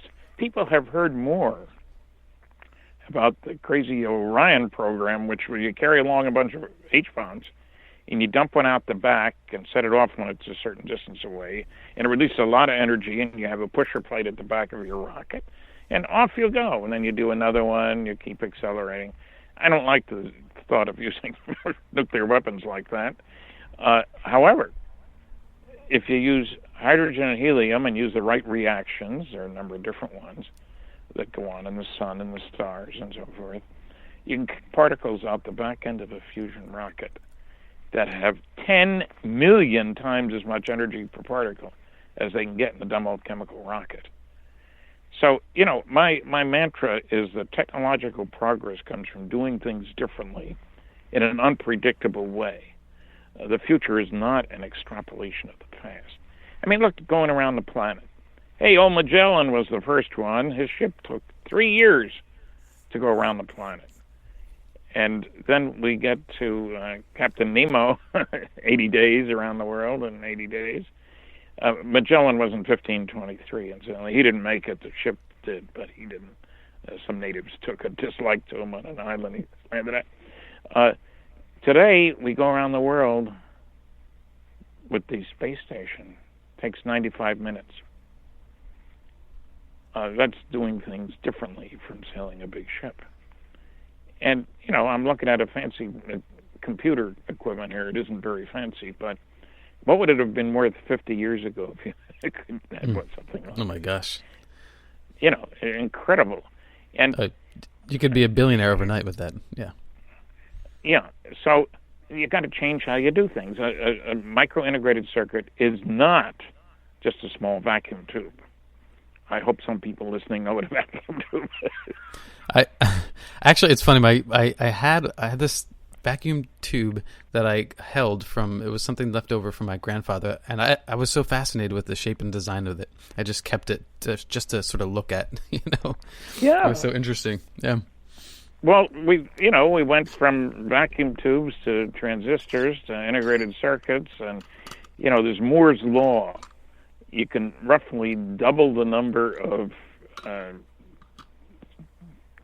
transistors you can fit on a micro-integrated circuit every year or two, which doesn't sound like much, but when that goes on for 40 years, you can see that it's still going on, the efficiency. And the smaller, the less energy, and the faster, because the particles don't have to travel very far, et cetera. So the world has changed drastically within our lifetime. I mean, look at history. We didn't discover the neutron until 1932, and I will guarantee you that there were neutrons before 1932. The fact that we hadn't found them didn't mean they weren't there. It was an aspect of our ignorance. And we didn't discover fission and fusion until 1938. Now, to see the progression, that gives some sense of what difference it makes if you go to a better way of doing things. In 1944, a big bomb was a 10-ton blockbuster. released the energy of 10 tons of dynamite. And a little pound stick of dynamite will make a heck of a mess out of a room, So, blockbuster, 1944, 10 tons, and it took a big B-29 to carry it. 1945, the first fission device, and I worked on fission rockets, but that's another story in a moment, released the energy of 16,000 tons of dynamite, from 10 to 16,000. 1952, the first fusion device, H-bomb, if you will, released the energy of 10 million tons of dynamite. One stinking weapon. And the Russian set went off, big one, 57 million tons of dynamite. One lousy weapon. You begin to see why it makes a difference what method you choose. Sure, but I feel like we've sort of go ahead, Sam. No, I was just going to say, I will guarantee you every civilization will get to a point where it wants to know how its star works. And when it figures that out, let her rip. Because, and why people would be concerned about us, beings out there, maybe I shouldn't say people. Nuclear fusion is a weapon of destruction, and it's also a weapon of propulsion. And I believe that everybody in the neighborhood is concerned about the idiots on this planet. I mean, look at our track record. Our big war, we only killed 50 million people. We destroyed 1,700 cities. We have exploded, believe it or not, 2,000 nuclear weapons on this planet. Would anybody out there want us to take our brand of friendship, hostility, out there? I mean, the military budget on the planet, it's probably gone up since I last heard, but it's about $1 trillion this year. Yeah, I guess you can't pass it off as fireworks either. No. So what I'm saying is these concepts, nuclear fusion in particular, has the beautiful attribute. Fission requires something like uranium, one of the heavier elements. Fusion requires hydrogen and helium, which just handily happen to be the lightest substances and the most abundant substances in the universe. Everywhere you go, you're going to find hydrogen. In other words, you don't need to bring your own. It's there. Uranium, on the other hand, even though the Earth is the densest planet in the solar system, I'm not talking about the people. I'm talking about the ground. Cubic foot of Earth weighs more than a cubic foot of any of our other planets. Right. And you say, so what? That means it's got more of things like uranium, rhenium, osmium, platinum, these heavy and specialized elements. Mm-hmm. So they may be mining the goodies here, for all I know. Why not? Oh, that leads me to my next question, was what is the next big thing as far as propulsion goes? Well, look, as I said, I did a study, involved in a study in 1962 on fusion. Now, fission is a bit easier, and I was working on fission nuclear rockets in the late 60s. And 3 different organizations tested them on the ground. I worked for Westinghouse Astronuclear Lab in Pittsburgh.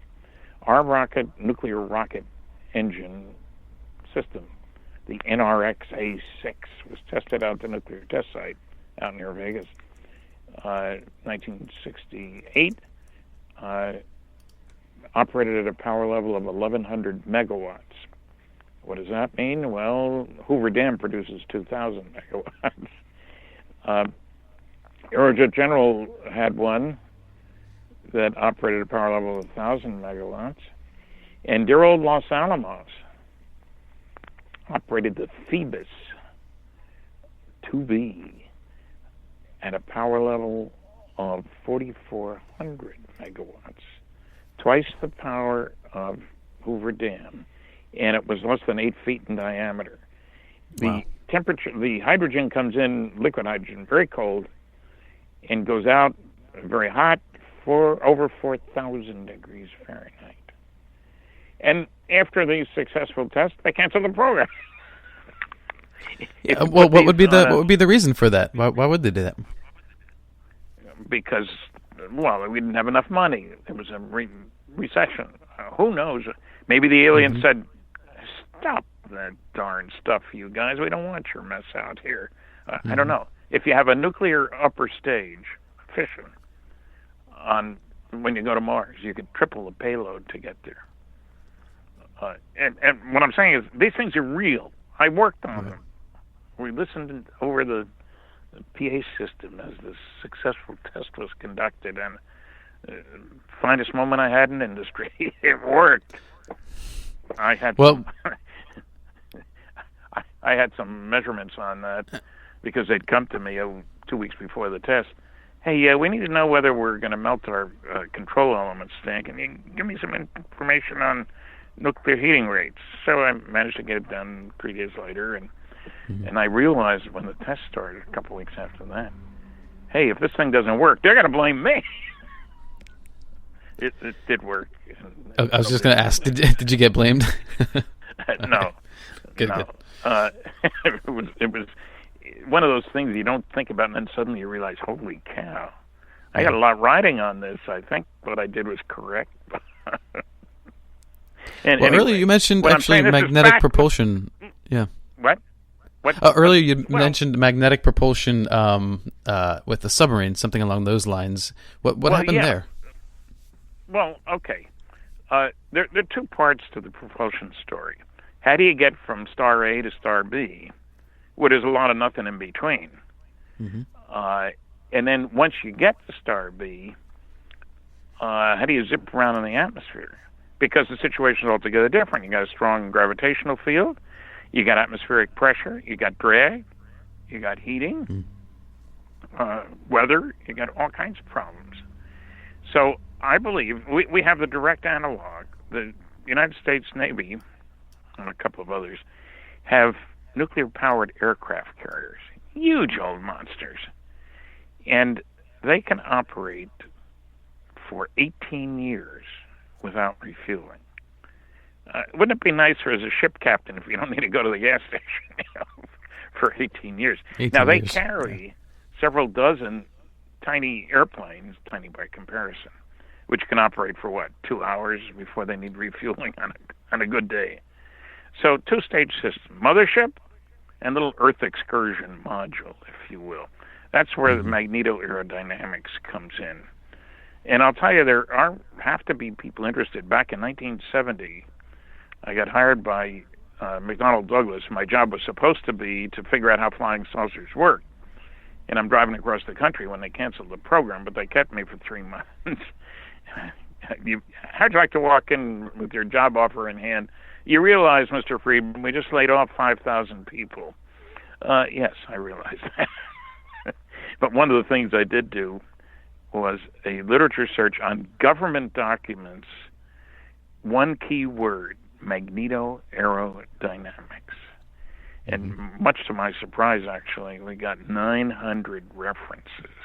90% of them were classified.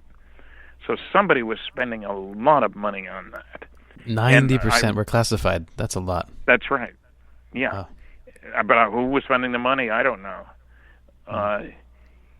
And the electromagnetic submarine is a direct analog, and somebody says, that guy's crazy. What submarine's got to do with flight in the atmosphere? Well, seawater is an electrically conducting fluid.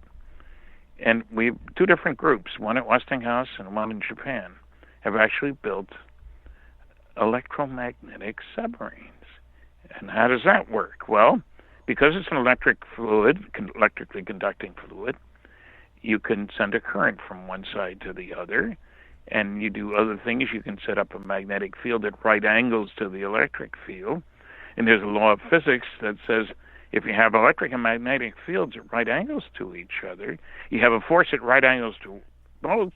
You push against the electrically conducting fluid, seawater or ionized air, and it pushes back. It's one of Newton's laws. For every force, there's an equal and opposite force. And off you go, no moving parts. And we, as a matter of fact, there was even a study done. If you send a craft to Mars, when it comes back, the heating when it hits the atmosphere is going to be pretty substantial. And that means you got to carry that heat shield along, dead weight. Oh, we don't want to do that. What else could we do? They did a study of using an appropriately configured magnetic field to interact with the plasma that you're going to create, the electrically conducting fluid. When that hits the air, it's going to ionize. And we know that, remember when the lunar jaunts were on, when they come back, there's a period of silence there because it creates a plasma and you can't get your electric signals through the plasma.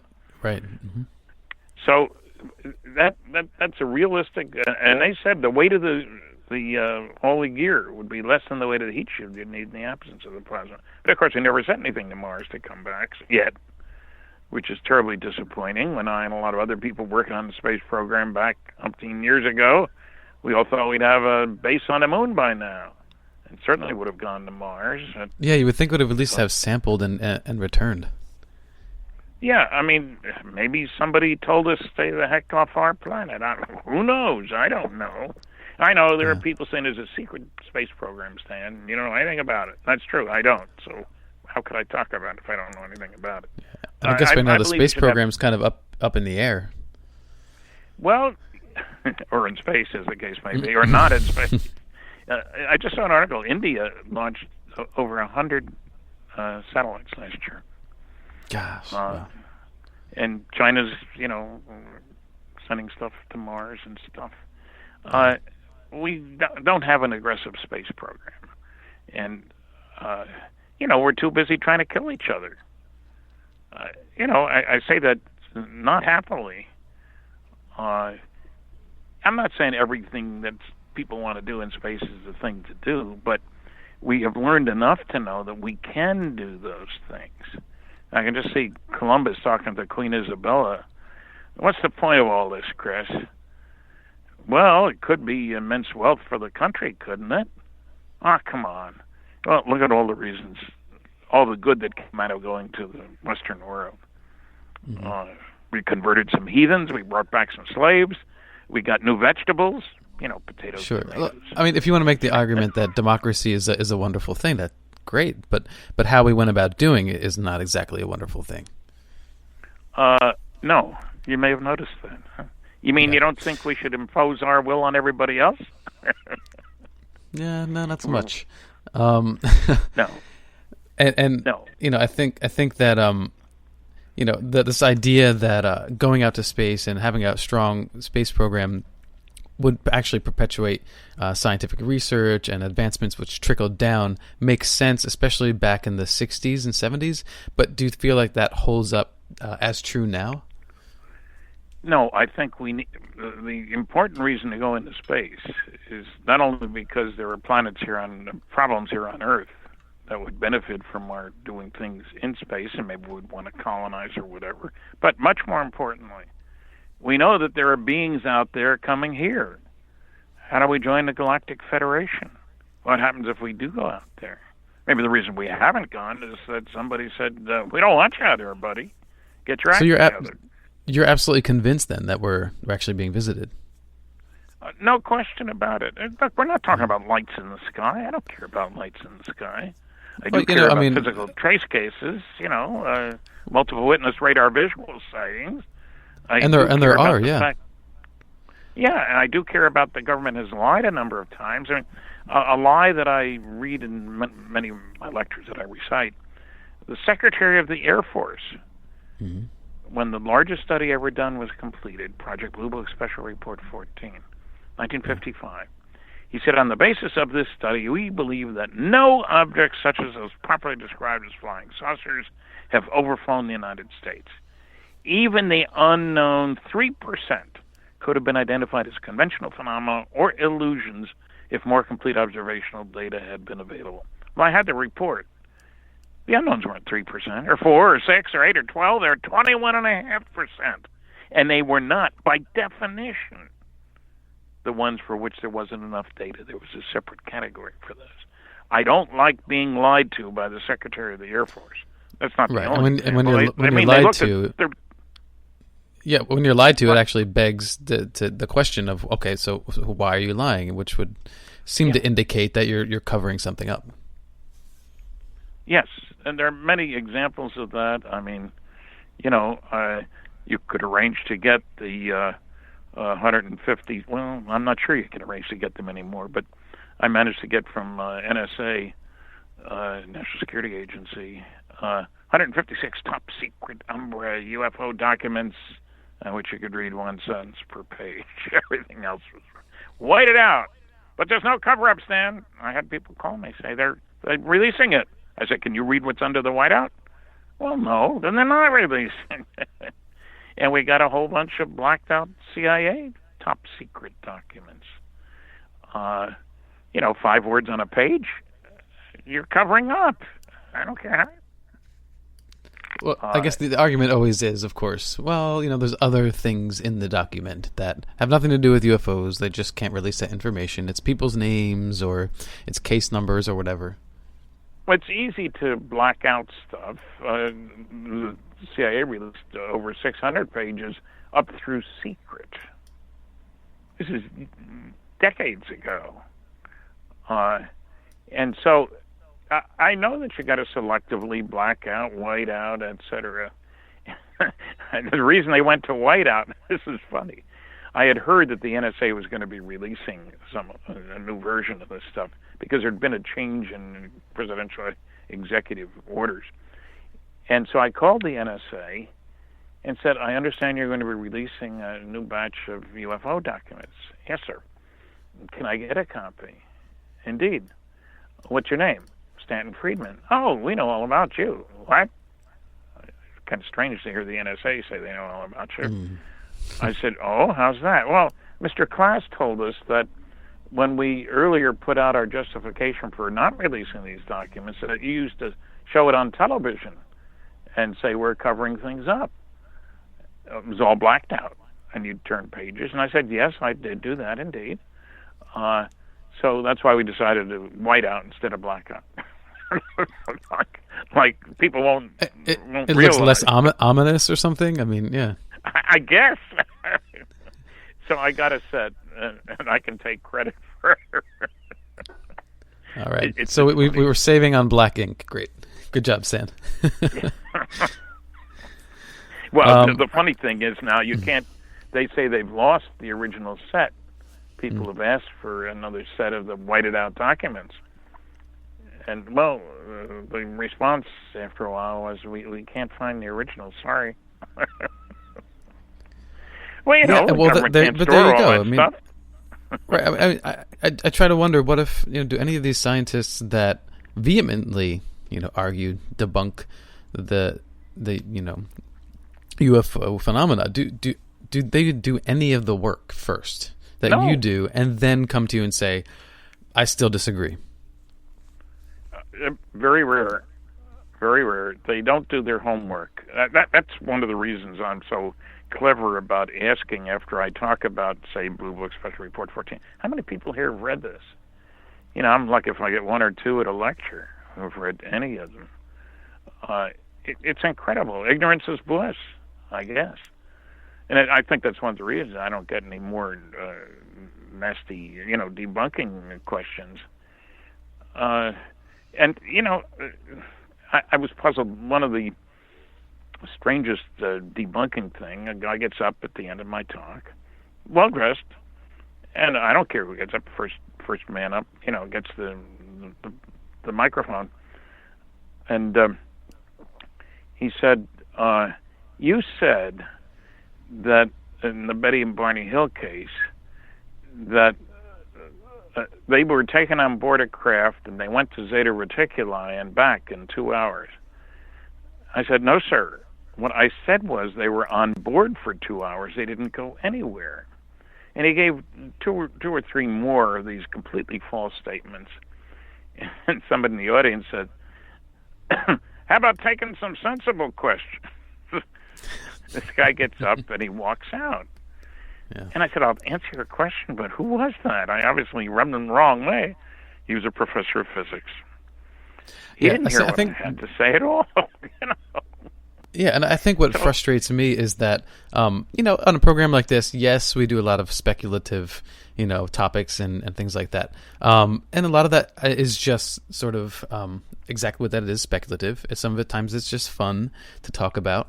But in this case, if you're going to hold somebody else up to the scientific standard and method, then you too should follow that method as well. Right I have on. a lot of you're supposed to either prove or disprove your own theory, and if I understand it best, you're supposed to disprove your own theory. So if your theory is UFOs don't exist, that means you have a tremendous amount of work to do in order to prove that, not just to say it was a flock of geese. Well, yeah, and that's why I refer to the large-scale scientific studies. I mean, Blue Book Special Report 14, for example, had cross comparisons between the unknowns, the only ones we're interested in, and the knowns. Maybe we just missed the boat on the screening process, 3,200 sightings. They did the chi-square analysis. It's a standard way of looking at do these two populations match. The result was the probability that the unknowns are misknowns is less than 1%. They also did a quality evaluation of all the sightings. They found the better the quality of the sighting, because of the background of the observer, the circumstances, the duration of observation, etc., the more likely to be unexplainable. So these are facts tending to point in the direction of reality. There's strange things moving around, not only that we can't identify, but whose characteristics are different from the things we can identify. And it's not just one or two cases. But they're only seen for a few seconds. Nonsense. The longer the duration of the sighting, the more likely to be unexplainable. I mean, the data is there. I was really shook up when I got to that study. I just happened to find it at UC Berkeley Library. And it hadn't been mentioned in any of the 10 books that I'd read. And holy cow, then I see this press release, which was included in the Secretary of the Air Force line. That got me mad. I mean, I worked under security and learned to tiptoe around the truth sometimes. But this was absurd. You can't just say something that would make your argument without having evidence to go with it. So my basic rule is facts in hand before putting mouth in gear. I wish more people would do that. Yes, I agree. And Stan, we're going to take one last break. We're going to be right back with Stanton Friedman. Stanton, I have a question for you. What do you think of Bob Lazar? About Robert Lazar? Mm-hmm. Robert Scott Lazar? Bob Lazar, yes. That guy, yeah. Yeah. Well, it's a longer story than you might think. I was asked about him 25 years ago because George Knapp was talking about him, and he was claiming to be a nuclear physicist, and people knowing that I was one were asking me about him. Well, I didn't feel I should express an opinion until I did some checking. So I did some checking. The simplest stuff, I looked in the directories of the American Physical Society, the American Nuclear Society, American Institute of Aeronautics and Astronautics. I belong to all three. They have directories, and he isn't in any of them. Well, that raised a question. Then I was told that he got his master's in physics at MIT and another master's at Caltech. I don't want to get those two mixed up. And so I checked with MIT and I checked with Caltech. MIT, never heard of him. I talked to 5 different people, the registrar and the physics department and the people who keep track of diplomas and stuff like that. Not a sign. There was nothing at Caltech either. And if I may interject, for those who are not familiar with Bob Lazar, he was actually he had in the 90s, right? Was it 89, 90, something like that? Yes. He claimed to have worked in the infamous Area 51 and had access to recovered UFO craft. Yeah, and that he also said Los Alamos had 500 pounds of element 115, and he worked on trying to back engineering. They had several of them there, and so forth. So George Knapp gave me the name of Bob's high school, so I called them. And she said, well, I can check his records, call me back, and I did. And Interesting conversation. I hadn't typed it because I had no knowledge of what would happen. Just get one information. Well, it turns out he graduated in August from high school there, which normally means he flunked something along the way. Then I said, well, he did take a lot of science courses, didn't he? Chemistry. What else? Just chemistry. Then I did something I'm not proud of, but I was getting a little irritated. I got accepted at MIT out of high school a long time ago. I was valedictorian of my high school class in New Jersey. And I got accepted, and several of my friends did too, but I couldn't afford to go. The tuition was $900 a year. Now it's $27,000 or something. So I resented the fact that he said he went there, but there's no indication that he did. So, okay, I'm talking to this high school gal, and I said, well, he was valedictorian, wasn't he? And she laughed. No, he was not valedictorian. Was he in the top 10? No. More laughter. Top 20, top 50, top 100? No. And then she told me where he ranked because it was so funny to have to go through this. Like 265 out of 360. Bottom third of the class. Well, there is no way to get into MIT if you're in the bottom third of your class. Top 15% typically. So I did that much checking. And I checked looking for papers by him and stuff like that. Mm-hmm. And I had a call from Gene Huff, his buddy, who says, what would it take to convince you, Stan? It was a friendly call. It wasn't nasty. I said, well, I'd like to see a diploma, a copy of a diploma. I'd like to see a resume, a list of his papers. Oh, okay. So I sent him, I had an 8-page resume around at that time, professional, and pages of directories with my name in them, proving that I was a member of these groups and was a graduate of the University of Chicago, etc. Never got anything back. So, another example, Bob was answering questions at the infamous Little Alien at Rachel, Nevada, and somebody asked, can you name any of your professors? And he said, let's see now, Bill Duxler, he'll remember me from Caltech Physics. I heard a copy of this, and I checked my directory. Yeah, he was a member of the American Physical Society, all right. So I called him. Well, yes, he did have a PhD in physics, but he taught at Pierce Junior College, not Caltech. Now, it's less than 30 miles away, but intellectually it's a lot farther than that. And I told him the story, and he checked. He didn't like his name being used, in other words. And it turned out he had Bob in a night physics course that he had, a night course that he'd taken at Pierce Junior College at the same time when he was supposedly at MIT, 2,500 miles away. So it was a flat-out lie. So I didn't know what else to do to check on Bob. Somebody else checked all the yearbooks at MIT for the years he was supposedly there. Couldn't find a mention of him anywhere. Well, I guess the argument is his records were expunged, but let's just assume that's true. I talked to the legal counsel about that. He was one of those 5 people. There ain't no way to do that. You're in so many places in the system. Remember, MIT's been doing classified work since the 40s, 1940s, and the legal counsel, I flat out asked about that. Well, even if it's true, let's just assume that for a moment. Wouldn't Bob himself just have something in his personal files that would show, oh, here's an essay I did for so and so teacher, or here's a homework assignment, or something, a book taken out that you didn't return to the library, Well, that's why I asked I asked the physics department.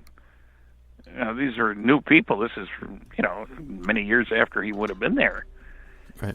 And they checked and can't find any record of him. The guy keeps diplomas. What's he got to lose? Yeah, why wouldn't Bob disclose something of his own just to show, look, I did something here. I did this. Well, that's a good question, and I don't have an answer for it. we had one telephone conversation. It was not unpleasant, brief, and so people keep telling me things. I was there in Arizona last year when George interrogated Bob on the stage. I'd given a talk at that same conference, and it was interesting, but I could find nothing again to establish that he was a scientist. I know he worked at Los Alamos. His name was in the phone book. He worked at the accelerator facility. I checked. But that meant he had a security clearance, because you don't work there without a clearance. Right. Well, if you could get access, if someone said to you, Stan, I can show you the spacecraft, I can show you an alien body, but you can't tell anybody, would you take them up on that, and would you not tell anybody? Well, look, I worked under security for 14 years. If I give my agreement to keep things classified, I keep it. It's just built into the system kind of thing. Yeah, and I think that tells a lot right there. Well, yeah, what I'm saying is, look, I'm 82 years old. They might figure, hell, he doesn't have that many years to live, so what would it hurt? But security doesn't work that way. It's not curiosity trips for people. It's much more important than that. Yeah. Do you have any last statements for the record before you go? It's good to be an earthling, and I wish more of us would think of ourselves that way instead of all these nationalistic labels that lead to wars. And not take that for granted. All right. Thank you so much, Stanton.